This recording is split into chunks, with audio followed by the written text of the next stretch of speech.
Pemirsa, awal bulan Februari 2023, Provinsi Jambi digegerkan berita seorang ibu muda berinisial YS 25 tahun menjadi tersangka predator 17 anak. Bukan hanya anak laki-laki saja yang menjadi korbannya, tapi 6 diantaranya adalah perempuan. Dalam menjalankan aksi seks menyimpangnya, YS meminta para korbannya untuk melihat pelaku melakukan hubungan badan dengan suaminya.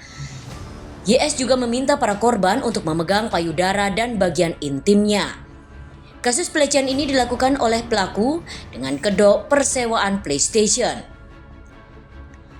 Menurut cerita Effendi, salah satu orang tua korban, saat melapor ke Mapolda Jambi Jumat 3 Februari 2023, pelaku dan korban tinggal di satu kawasan di Rawasari, Kecamatan Alam Barojo, Kota Jambi.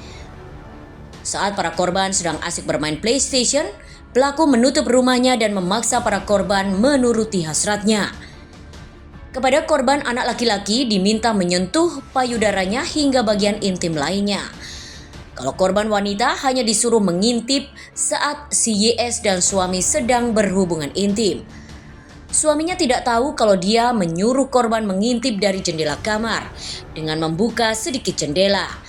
Para korban sebelumnya juga sering dicekoki film dewasa. YS juga kerap menyentuh kemaluan korban anak laki-laki.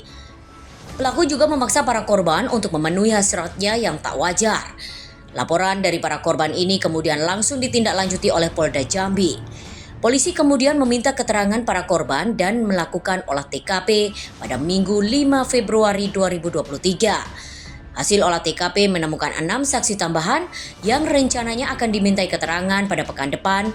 6 saksi tambahan termasuk suami pelaku dan ibu mertua pelaku, kata Direskrimum Polda Jambi, Kombes Andri Ananta. Sementara itu, menurut keterangan satu di antara orang tua korban yang mengikuti olah TKP, aksi pelecehan ini dilakukan mulai dari kamar pribadi, ruang belakang, kamar mandi, dan di ruang tamu. Ada 21 adegan. Yang di kamar itu adegan pelaku hubungan badan sama suaminya dan anak-anak disuruh mengintip dari luar melalui jendela luar rumah. Tahu dilaporkan para orang tua korban pada hari yang sama, YS melaporkan balik 8 anak ke Polresta Jambi atas kasus pemerkosaan. Laporan YS itu dibenarkan Kanit PPA Satreskrim Polresta Jambi, Ibda Krisfani Saruksuk saat dikonfirmasi awak media Senin 6 Februari 2023. Kita masih melakukan penyelidikan, kata Fani. Sementara itu, menurut Asi Noprini, Kepala UPTD PPA Provinsi Jambi, usai dilakukan pendalaman kasus, diketahui bahwa perbuatan bejat YS terbatas pada perintah memegang dan melihat. Dengan begitu kepuasannya terpenuhi, jadi tidak ada yang lebih dari itu, ungkapnya. Meski tidak sampai melakukan persetubuhan, menurut Jasra Putra, Komisioner KPAI, ibaratnya orang memakai narkoba. Korban yang usianya masih 8 hingga 14 tahun belum waktunya disuguhi hal-hal hubungan badan dan sejenisnya. Maka suatu saat akan ketagihan, katanya. YS ternyata juga memiliki perilaku menyimpang.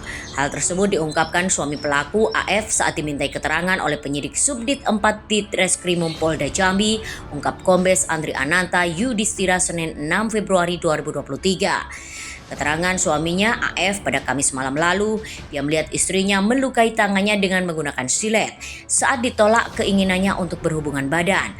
Bukan berhenti di situ, YS juga mengancam akan menyiksa bayinya yang masih berusia 10 bulan bila suaminya tidak bisa melayani. Tersangka mengancam akan mencincang dan membunuh anaknya, kata Kombes Andri Ananta. Atas perilaku menyimpang pelaku YS ini, menurut ahli psikologi forensik Reza Indragiri, pelaku tidak hanya mengidap kelainan seks pedofilia yang menyukai anak kecil, tapi eksibisionis karena hubungan seksnya ingin dipertontonkan.